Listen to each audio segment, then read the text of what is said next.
रामायण वाला जटायु कलयुग में कहां से आया, जिसे साक्षात देख हैरान रह गए कानपुर वासी। इस तस्वीर में जो पक्षी आप देख रहे हैं उसे देखकर आपको त्रेता युग की रामायण याद आ गई होगी, जिसमें आपने जटायु नामक पक्षी देखा था।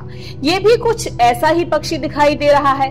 अब आप कहेंगे कि त्रेता युग के जटायु जी आज कलयुग में क्या कर रहे हैं, तो हम आपको बताते हैं। दरअसल यूपी के कानपुर जिले के बेनाझापुर इलाके में सभी लोग तब आश्चर्यचकित रह गए जब उन्होंने ये विशाल पक्षी देखा और उसे देखने के लिए भीड़ उमड़ पड़ी। उसके बड़े बड़े पंखों को देखना सभी के लिए कौतूहल और चर्चा का विषय बना रहा जब इस विशालकाय गिद्ध को लोगों ने आसमान में उड़ता देखा।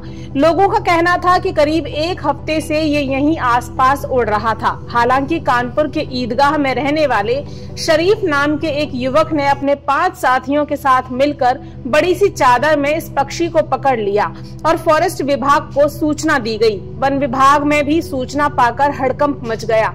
अधिकारियों ने फिलहाल इस गिद्ध को चिड़ियाघर में रखा है। अब आपको बताते हैं कि ये गिद्ध कोई आम पक्षी नहीं है, बल्कि विलुप्त हो चुकी हिमालयन फ्रीगन गिद्ध है। ये हिमालय में करीब 13,000 फीट की ऊंचाई पर पाया जाता है।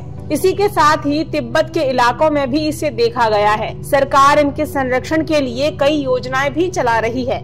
ऐसे में यूपी में इस दुर्लभ प्रजाति के गिद्ध का मिलना एक अच्छी बात है।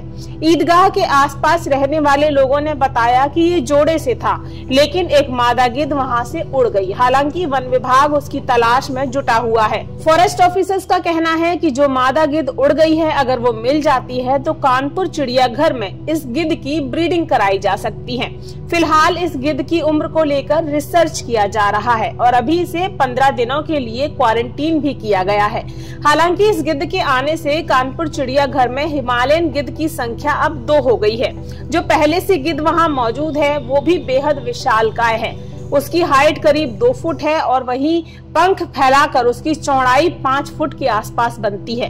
गिद्धों की इस प्रजाति को सरकार के वन्य जीव संरक्षण अधिनियम 1972 के तहत संरक्षित किया जाता है।